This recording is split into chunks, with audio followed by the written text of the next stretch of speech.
Assalamualaikum warahmatullahi wabarakatuh. Baiklah, hari ini pertemuan sejarah peminatan untuk pertemuan pertama ya. Nah, pertemuan pertama ini kita nanti akan membahas tentang manusia dan sejarah. Nah, untuk mengawali pelajaran kita pada sore hari ini, marilah kita melafazkan tasmiyah bersama-sama. Bismillahirrahmanirrahim. Nah, ini ya, manusia dan sejarah. Nah, yang pertama yaitu pengertian sejarah secara etimologis ya. Kata sejarah berasal dari bahasa Arab yaitu sajaratun yang artinya pohon. Seperti pohon, sejarah pada setiap peristiwanya berkaitan dan memengaruhi masa yang akan datang. Jadi ibarat pohon ya, ibarat pohon itu kan ada akar, ada batang, ada ranting, ada daun, sama ada buah mungkin gitu ya. Jadi misalkan akar itu mempengaruhi pohon, mempengaruhi batang, ranting dan daun. Nah, karena akar ini memiliki fungsi untuk menyerap makanan dan juga menyerap air seperti itu ya, untuk disalurkan ke ranting, ke daun sama ke buah gitu. Nah, melalui batang. Nah, seperti itu juga dengan sejarah seperti itu ya. Nah, sejarah hari ini itu berkaitan erat dengan kehidupan kita yang masa yang akan datang seperti itu ya. Apa yang kita lakukan pada hari ini ya, misalkan kita bermalas-malasan, maka kedepannya juga kita akan merugi sebetulnya. Ketika kita rajin hari ini, maka kita akan menuai hasilnya seperti itu ya. Kita bisa meraih cita-cita kita. Baik. Selanjutnya pengertian sejarah menurut para ahli, yaitu menurut Herodotus ya. Sejarah bukan berkembang dan bergerak lurus ke depan dengan tujuan yang pasti ya. Yang tinggi rendahnya disebabkan oleh keadaan manusia ya. Sejarah bukan berkembang dan bergerak lurus ke depan dengan tujuan pasti, melainkan melingkar ya, melingkar. Yang tinggi rendahnya disebabkan oleh keadaan manusia. Jadi menurut Herodotus ini sejarah itu bukan hanya lurus-lurus saja ke depan ya, untuk masa depan, tapi merupakan melingkar ya. Ada hubungannya satu sama lain gitu ya, melingkar. Yang tinggi rendahnya itu ya, yang tinggi rendah, pengaruh tinggi rendahnya sejarah seorang itu ya dipengaruhi oleh keadaan manusianya sendiri. Nah, menurut Ibnu Khaldun, sejarah sebagai catatan tentang manusia dan peradaban dengan seluruh proses perubahan secara nyata dengan segala sebab akibatnya. Jadi menurut Ibnu Khaldun ini ya, semua catatan tentang manusia dan peradaban dengan seluruh proses perubahan secara nyata ya, dengan segala sebabnya. Jadi seluruh proses kehidupan manusia dan peradaban di dunia itu dengan melalui perubahan, yaitu proses perubahannya, baik perubahan dari proses yang baik menjadi perubahan yang buruk menjadi yang baik gitu ya, yang primitif menjadi modern seperti itu. Selanjutnya sejarah menurut Sartono Kartodirjo ya. Sejarah dibatasi oleh dua hal, sejarah dalam arti objektif dan subjektif. Secara objektif menunjuk pada peristiwa atau keadaan itu sendiri. Jadi secara objektif itu menunjuk peristiwanya sendiri atau keadaan itu sendiri, keadaan yang ada di sekitarnya sendiri. Secara subjektif, sejarah telah ditulis sejarawan. Jadi menurut Sartono ini ya, sejarah itu secara subjektif itu sudah ditulis atau sudah dibukukan oleh para sejarawan. Baik, terakhir itu menurut Muhammad Yamin ya, sejarah adalah ilmu pengetahuan yang disusun atas hasil penyelidikan dari berbagai peristiwa yang dapat dibuktikan kebenarannya. Jadi menurut Muhammad Yamin ya, sejarah itu adalah ilmu pengetahuan yang disusun atas hasil penyelidikan, atas hasil riset ya, dari berbagai peristiwa yang dapat menimbulkan kebenarannya ya. Jadi segala sesuatu peristiwa yang ada di yang terjadi itu dibuktikan dengan kebenarannya yang ada gitu ya. Baik. Nah, dalam kamus KBBI juga dijelaskan bahwa ada 3 hal yang berkaitan dengan pengertian sejarah. Yang pertama itu asal usul, keturunan, dan silsilah. Nah ya, menurut KBBI itu ada asal usul, keturunan, dan silsilah. Yang kedua itu kejadian peristiwa yang benar-benar terjadi pada masa lampau, hikayat atau tambo. Nah, jadi menurut KBBI pengertian sejarah yang kedua itu kejadian atau peristiwa yang benar-benar ada, yang benar-benar nyata pada masa lampau ya, yang disebut dengan hikayat atau tambo. Selanjutnya sejarah itu ya, pengertian yang ketiga yaitu tentang pengetahuan atau uraian tentang kejadian dan peristiwa benar-benar terjadi pada masa lampau. Jadi pengetahuan ya, pengetahuan atau uraian tentang kejadian ya. Mungkin ini diceritakan oleh seseorang atau tadi sejarawan tadi ya, yang kejadiannya itu benar-benar terjadi ya. Baik, itu ya, ini menurut para ahli. Selanjutnya ya, pengertian sejarah. Nah, kesimpulannya bahwa pengertian sejarah itu, jika kita simpulkan, sejarah adalah rekonstruksi peristiwa masa lalu bersifat penting, abadi, dan unik yang benar-benar terjadi dalam dan berisi segala kegiatan manusia. Rekonstruksi tersebut berasal dari hasil kesimpulan data-data yang telah teruji. Jadi semua peristiwa yang berlangsung ya, yang dianggap penting, abadi, unik ya, yang istilahnya yang dikenang ya, yang itu benar-benar terjadi ya peristiwanya di masa lampau atau hari kemarin, seperti itu ya. Nah, rekonstruksi tersebut berasal dari hasil ya, rekonstruksinya ya, bentuk peristiwanya itu berupa dari hasil data-data yang memang teruji, yang benar, kebenarannya ada. Selanjutnya, peran manusia dalam sejarah. Nah ini ya, peran manusia dalam sejarah. Manusia menjadi penggerak sejarah. Peranan dalam peristiwa sejarah layaknya pemeran utama dalam drama. Nah ini ya, dari gambar kita amati ya, dari kiri ke kanan ada James Watt, penemu mesin uap; Thomas Alva Edison, penemu lampu pijar; Niels Bohr,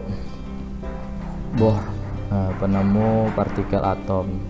Ya, selain karena tindakan orang-orang besar, inovasi atau penemuan-penemuan di bidang ilmu pengetahuan dan teknologi dapat menggerakkan gerak sejarah seperti yang dilakukan oleh para tokoh di atas. Nah, jadi sejarah itu mempunyai perannya, mempunyai tokoh-tokoh di dalamnya, seperti itu ya. Jadi cerita masa lalu atau peristiwa masa lalu itu tuh penuh dengan peran-peran tokoh-tokoh penting seperti ini tadi ya, seperti James Watt, penemu mesin uap, terus juga Thomas Alva Edison, penemu lampu pijar. Nah, terus juga Niels Bohr ini ya, penemu partikel atom. Nah, ini merupakan penggerak sejarah atau pelaku sejarah sendiri ya, perantara dalam peristiwa sejarah layak pemeran utama. Nah, jadi penggerak ini merupakan mereka lah yang merupakan pemeran utamanya ya, pemeran utama dalam sejarah tersebut ya. Mereka lah yang menemukan, James Watt menemukan mesin uap, terus juga Thomas Alva Edison menemukan lampu, terus juga Niels Bohr ini menemukan partikel atom. Nah, itu. Nah, makanya kita juga sebagai manusia ya, pelaku sejarah atau yang pemeran sejarah ya, tokoh dari sejarah itu kita harus berperan penting dalam kehidupan kita, seperti itu ya, sehingga nanti ya orang mengenal kita atau mengenal sejarah kita, riwayat hidup kita itu baik ataukah mengenal sejarah kehidupan kita itu buruk seperti itu ya. Nah, tergantung kita sendiri, tergantung kita. Baik, selanjutnya peran manusia dalam sejarah. Soekarno Muhammad Hatta adalah termasuk tokoh penggerak sejarah Indonesia. Dapatkah Anda menjelaskan alasannya ya, mengapa Soekarno dan Muhammad Hatta ini termasuk tokoh penggerak sejarah Indonesia? Mengapa kira-kira? Ya mungkin karena Soekarno dan Muhammad Hatta ini merupakan dua orang founding fathers kita ya, founding fathers atau bapak pendiri bangsa ya, termasuk yang memperjuangkan kemerdekaan Indonesia seperti itu ya. Karena kita sudah tahu semua bahwa presiden pertama kita dan wakil presiden pertama kita adalah Soekarno Hatta. Nah, mereka juga lah yang memperjuangkan kemerdekaan kita ya, dan mereka juga lah yang mengusulkan beberapa dasar negara kita, yaitu Pancasila ya. Dari pemikiran mereka ini juga seperti itu pada sidang BPUPKI dan juga sidang PPKI, sampai akhirnya kita bisa merasakan kemerdekaan Indonesia itu sendiri seperti itu. Nah, makanya peran dari Bung Karno dan juga Muhammad Hatta ini merupakan tokoh penggerak sejarah Indonesia karena mereka sudah berjasa sekali untuk bangsa Indonesia ini. Nah, baik. Selanjutnya tentang konsep ruang dan waktu dalam kehidupan manusia. Ya, konsep waktu dalam sejarah mencakup 4 hal. Yang pertama yaitu perkembangan, kesinambungan, pengulangan, serta perubahan. Jadi ada perkembangan, kesinambungan, pengulangan, serta perubahan. Baik, konsep ruang dan waktu dalam kehidupan manusia tentang perkembangan yaitu suatu keadaan masyarakat dalam suatu periode tertentu dalam sejarah yang berkembang dari dan disebabkan oleh kondisi yang terjadi sebelumnya. Nah, tidak muncul begitu saja atau berdiri sendiri. Contohnya dari perubahan tersebut salah satunya terlihat dari penggunaan kapak dan masa prakarsa ya. Jadi masa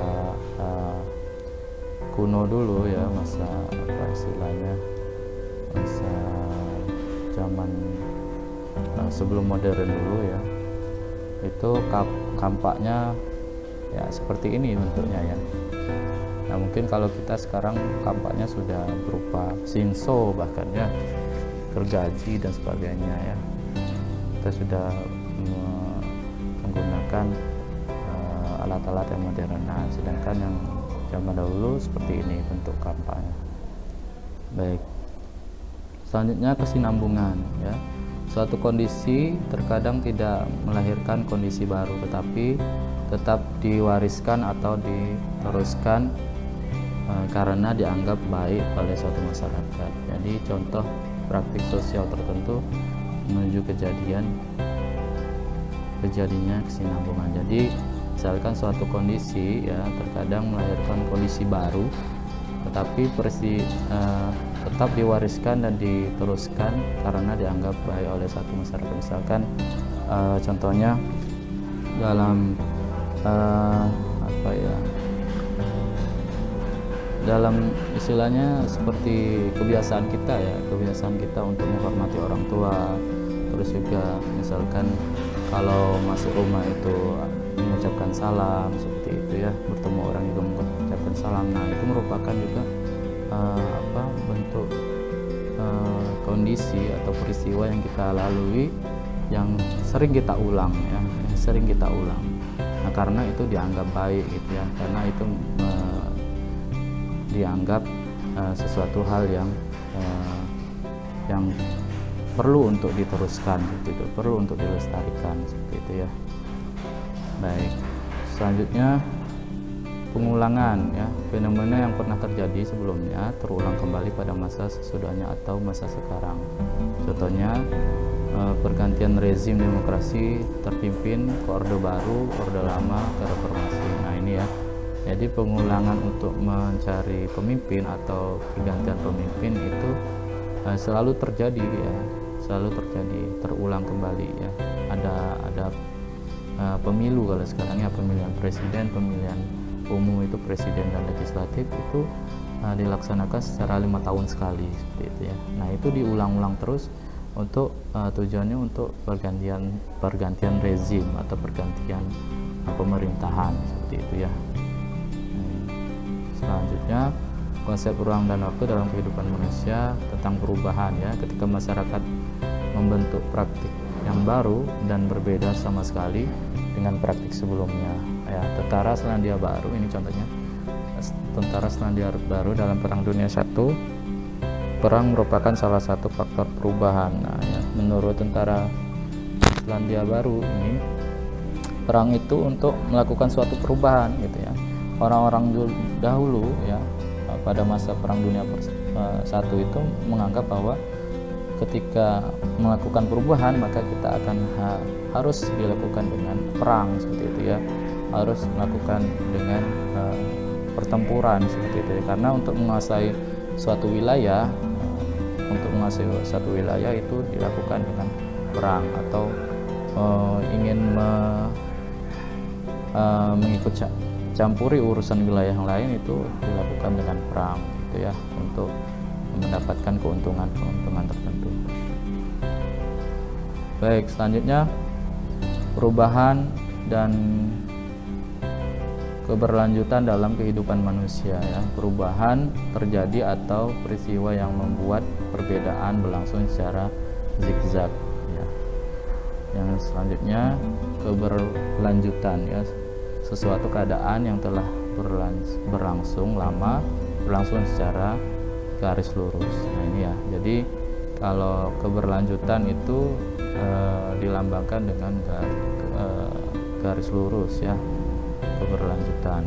Kalau berlanjut itu berarti lurus saja bentuknya. Kalau perubahan itu kadang naik, kadang turun gitu ya, kadang kita di bawah, kadang kita di atas seperti itu. Nah jadi misalkan ini dari kita belum paham menjadi paham, atau dari kita jahiliyah menjadi kita memahami suatu hukum seperti itu ya. Nah, gitu ya. Nah, bisa juga berubah lagi gitu ya, dari baik tadi ya menjadi buruk lagi ya, terjerumus oleh keadaan gitu ya, terjerumus oleh lingkungan dan sebagainya. Bisa juga turun lagi, tergantung dengan manusia itu sendiri.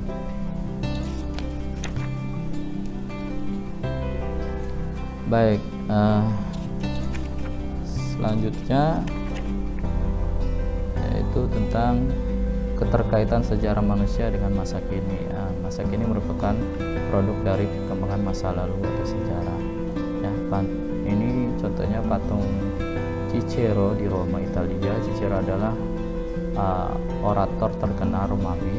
Salah satu ungkapan yang terkenal adalah Historia Magistra Vitae et, sejarah adalah guru kehidupan. Nah ini ya, jadi keterkaitan sejarah manusia itu yang masa kini itu tergantung oleh masa lalunya seperti itu ya. Keterkaitan sejarah manusia dengan masa kini ya. Sejarah berperan penting membentuk identitas dalam kepribadian bangsa ya. Mantan Presiden Menteri Inggris Winston Churchill mengatakan, satu-satunya hal yang kita pelajari dari sejarah adalah bahwa kita tidak benar-benar belajar darinya. Jadi menurutnya satu hal yang kita pelajari dari sejarah itu kita tidak benar-benar mempelajarinya gitu ya, hanya melaluinya saja seperti itu, hanya merasakannya saja seperti itu ya.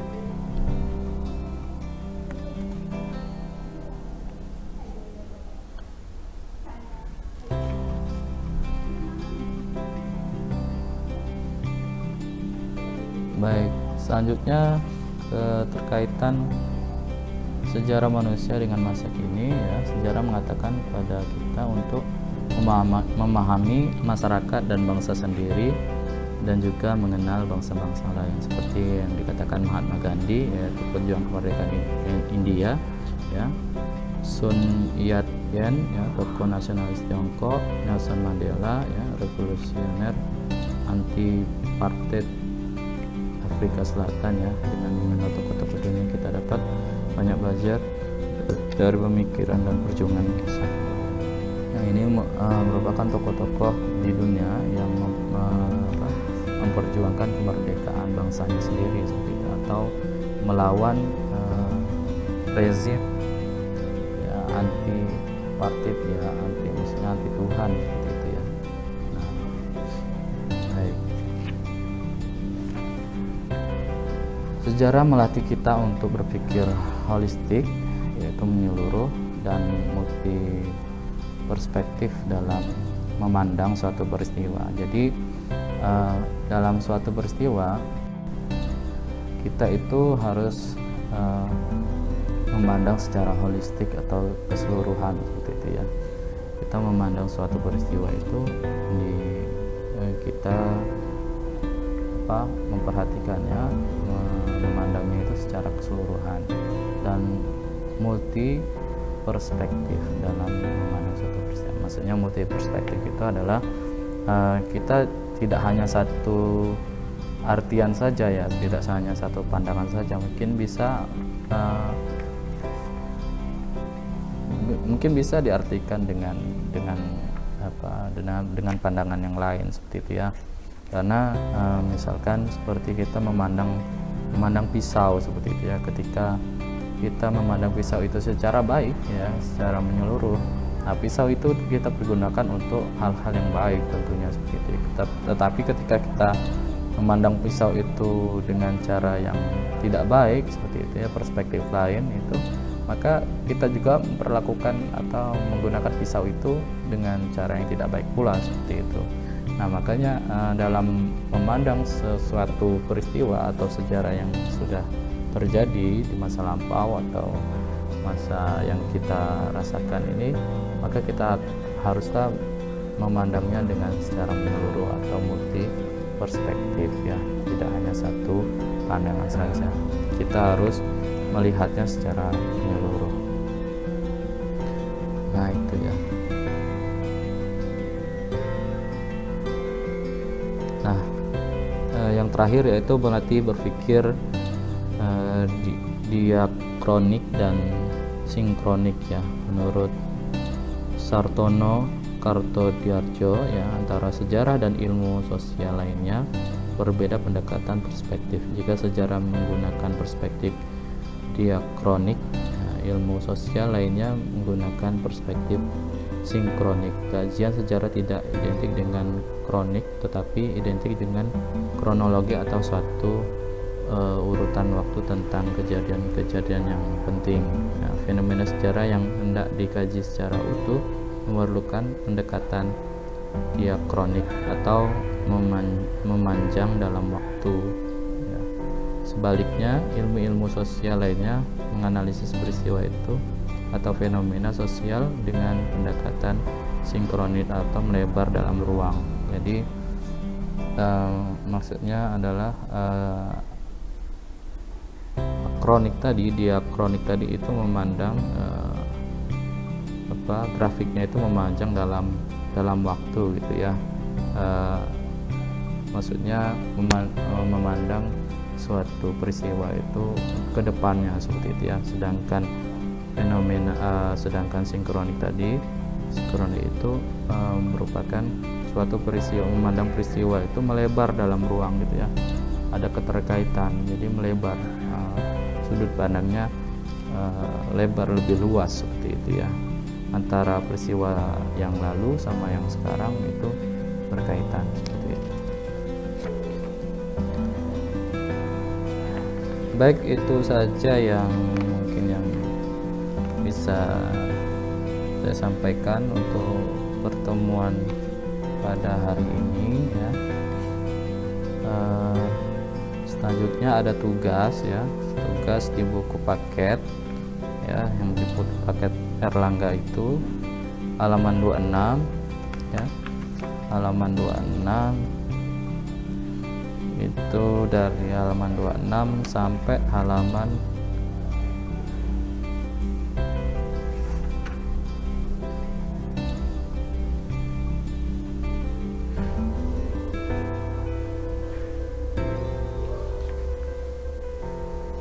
sampai halaman 30 ya. Jadi 26, 27, 28, 29, 30 ya. Ya, pilihan ganda sampai 15, terus juga sebab akibat gitu ya. 1 sampai 5, terus esai 1 sampai 10. Nah, itu dikerjakan di kertas lembar ya, di jawabannya saja ditulis di kertas dengan pena, tulis sendiri, tidak diketik ya. Terus nanti hasilnya difoto ya, atau bisa juga fotonya nanti ditempel di Microsoft Word, nanti dikirim di grup ya, di grup Google Classroom kita. Nah, PR-nya dikumpul paling lambat besok ya, besok jam 9 malam ya, besok jam 9 malam. Jadi itu saja yang mungkin yang bisa saya sampaikan pada kesempatan hari ini. Nanti kalau ada pertanyaan silakan ditanyakan di komentar di Google Classroom, dan nanti akan saya jawab. Mungkin itu saja yang bisa saya sampaikan, lebih kurangnya mohon maaf.